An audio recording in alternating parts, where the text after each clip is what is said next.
Et buongiorno les amis, bienvenue à la vidéo 5 déjà du défi que je relève qui s'intitule Impactant en 30 jours.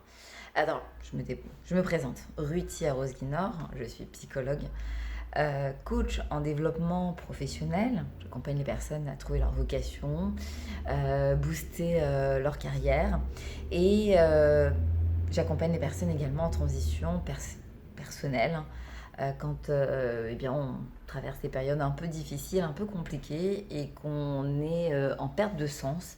Eh bien, l'idée, c'est d'ensemble retrouver la bonne direction. Euh, de quoi vais-je vous parler aujourd'hui? Alors, le défi impactant en 30 jours pour les personnes qui prennent en route, il s'agit de réaliser une vidéo par jour sur un cycle de 30 jours. Et je suis déjà à la 5e vidéo, donc je suis très contente. Euh, parce que pour le moment, j'ai réussi à tenir le challenge. Je vous parle d'une personne que j'accompagne au sein de l'Institut Raphaël. Pour les personnes qui me suivent sur mes différentes pages, sur Facebook, Instagram, YouTube, LinkedIn, eh bien, je parle beaucoup de mes interventions au sein de l'Institut Raphaël, qui est la maison de l'après-cancer.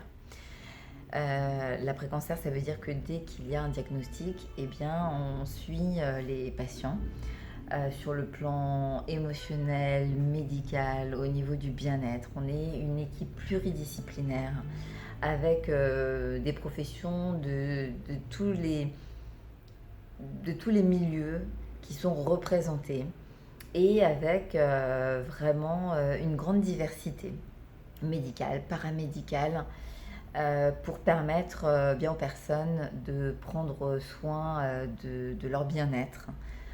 On le sait, ce sont des périodes où on a encore plus besoin de renforcer son bien-être et ça passe aussi par le développement personnel et le bien-être professionnel, la santé au travail.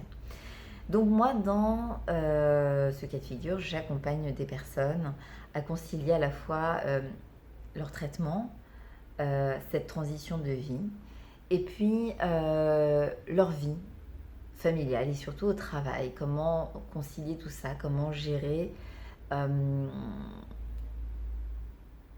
un ouragan qui vient souvent bousculer complètement eh bien, la vie des personnes qui en sont impactées et saisir cette situation pour nous diriger dans la bonne direction. Et se diriger dans la bonne direction, eh bien, je l'ai souvent constaté quand j'accompagnais des personnes en outplacement, tout ce qui est reconversion professionnelle suite à des licenciements ou retour à l'emploi, mais suite à des licenciements. Et très souvent, une fois que la période de deuil et de traumatisme est passée et qu'on l'a dépassé, qu'on l'a accompagné, et qu'on se redirige et qu'on se réapproprie son histoire professionnelle et personnelle, les personnes me disent Ruti, c'est vraiment la meilleure des choses qui me soit arrivée. Comme quoi, une situation subie peut toujours et est souvent l'opportunité de se réapproprier sa vie et d'écouter ses envies. Alors là, je vais vous raconter une anecdote et une situation qui va dans le sens de cette réflexion. Je démarre un accompagnement avec une patiente qui arrive, assez péchue, vive, dynamique, souriante. Et donc, quand je lui demande, ce sur quoi elle a envie de travailler avec moi, elle me dit que depuis que ses cheveux ont repoussé, elle ne se reconnaît plus. Depuis que, elle a arrêté ses traitements et qu'entre guillemets, elle est dans cette phase de rémission, eh bien, elle se reconnaît plus, elle sait plus qui elle est. Et donc, on échange ensemble. Et elle me confie qu'en réalité, pendant qu'elle avait tous ses suivis, que eh bien, les traitements lui avaient fait perdre ses cheveux, et eh bien, à ce moment-là, elle me dit, on me foutait la paix. Euh, on me lâchait. Je prenais soin de moi, on prenait soin de moi. J'avais pas tout à assumer. Et depuis que mes cheveux ont repoussé, j'ai l'impression que finalement, tout le monde reprend ses mauvais réflexes, ses mauvaises habitudes. Et je me retrouve fatiguée, je prends plus autant soin de moi. Alors c'est super intéressant parce que en fait, souvent, quand des événements viennent bouleverser notre vie, on se rend compte que la quête de sens, elle se pose plus, elle s'impose. Et là, en l'occurrence, eh bien, elle s'est rendue compte qu'elle s'était jamais vraiment donné la permission, l'autorisation de s'écouter, de poser des limites, de dire oui à ce à quoi elle avait envie ou elle pouvait dire oui, et de dire non à ce qui n'était pas bénéfique pour elle. Et donc en fait, c'est aussi de prendre conscience qu'on a notre part de responsabilité dans des mécanismes qu'on met en place, dans des habitudes qu'on sait si bien entretenir, même si elles ne sont pas bonnes pour nous, même si elles ne nous font pas du bien. Et donc c'est de l'accompagner au travers d'exercices concrets, d'événements, de, de, de situations concrètes, à se repositionner, exprimer ses besoins sans agressivité, parce que très souvent, les personnes, ce que j'ai pu constater, c'est quand elles n'ont pas été habituées à dire non le jour où elles se réapproprient leur pouvoir, elles ont envie de dire non à tout et envoyer bouler tout le monde. Donc, ce sont aussi des phases qui s'accompagnent, parce que quand on change, notre environnement n'a pas forcément conscience des changements, et c'est important bien qu'il puisse s'adapter progressivement pour pas non plus bouleverser tout notre système.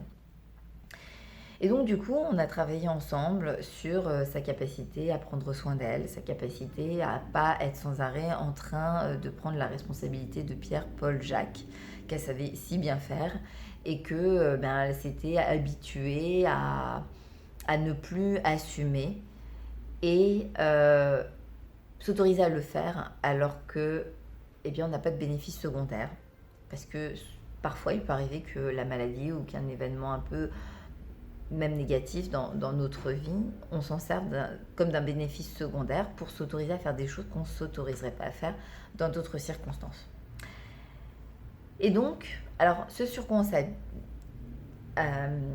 appuyé pour mettre en place tout ça et que je partage avec vous parce que vous pouvez aussi utiliser ces outils, c'est une technique qui m'avait été transmise par une de mes coachs qui s'appelle Merci, merci, merci, où on va remercier telle personne, en étant très factuel, d'une situation que nous refusons aujourd'hui. Merci, merci, merci. De me confier la responsabilité des enfants chaque week-end, sans me demander si j'en ai vraiment la force, le courage et l'envie. Ensuite, la deuxième étape, c'est de reconnaître son besoin. Parce que très souvent, on sait ce qu'on ne veut pas, mais ça ne veut pas dire qu'on sait nécessairement ce qu'on veut et qu'on s'autorise à le demander. Donc la deuxième étape, c'est parce que j'aurais aimé. Et là, à ce moment-là, j'aurais aimé quoi ? C'est d'apprendre aussi à le formuler, à le mettre en mots. J'aurais aimé que, avant de me confier les enfants, tu puisses me demander si c'est quelque chose qui me convenait, parce que j'aurais aimé que tu prennes le temps de me demander avant si j'étais disponible.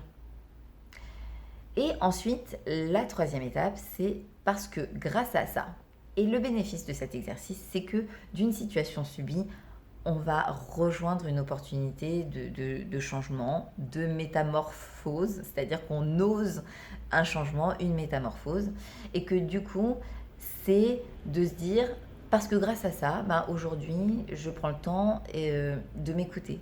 Parce que grâce à ça, j'ai fait un arrêt sur image et j'ai pris le temps de me faire accompagner en coaching pour apprendre à définir quelle femme j'avais envie d'être ou comment j'avais envie d'interagir avec mes proches.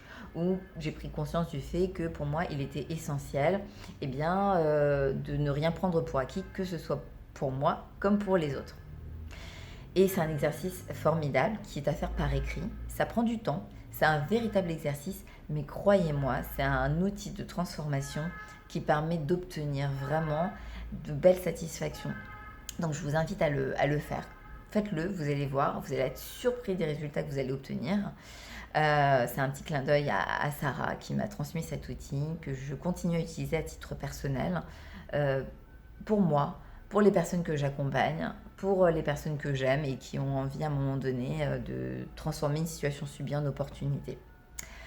Voilà pour cette 5e vidéo du challenge impactant en 30 jours. Alors merci pour vos likes, vos partages, vos commentaires. Merci d'appuyer sur le pouce parce que moi ça me fait super plaisir en fait, ça m'encourage.